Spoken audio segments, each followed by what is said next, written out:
Bali ako ang executive officers ng barangay, Peace and Security Officers.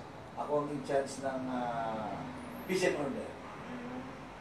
Kamusta naman po yung pagiging peace and order niyo po dito sa barangay sa Upo?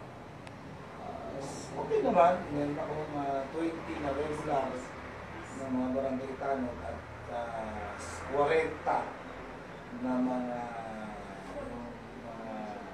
tatawag natin yung mga peace topic officers. So meron akong mga 60 katao. Dito po sa barangay sa Uyo, ano po yung mga problema ang kinakaharap o kinaharap ng inyong nasasakit?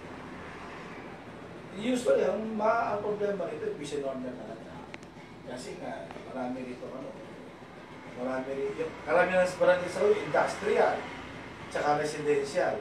Yan ang nagkakaroon po, tsaka sa traffic. Natutugon na naman po ba ang mga pangangailangan ng inyong mga nasasakitan?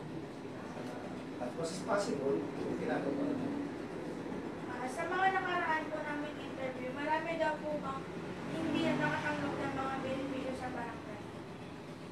Actually kasi yung hindi naman ang benepisyo ng barangay. Ilan lang yung mga benepisyo rito. Yung departamento lang ng BPSO, Lupon, at yung mga council. The rest, wala lang ng mga benepisyo kasi mga hotel news.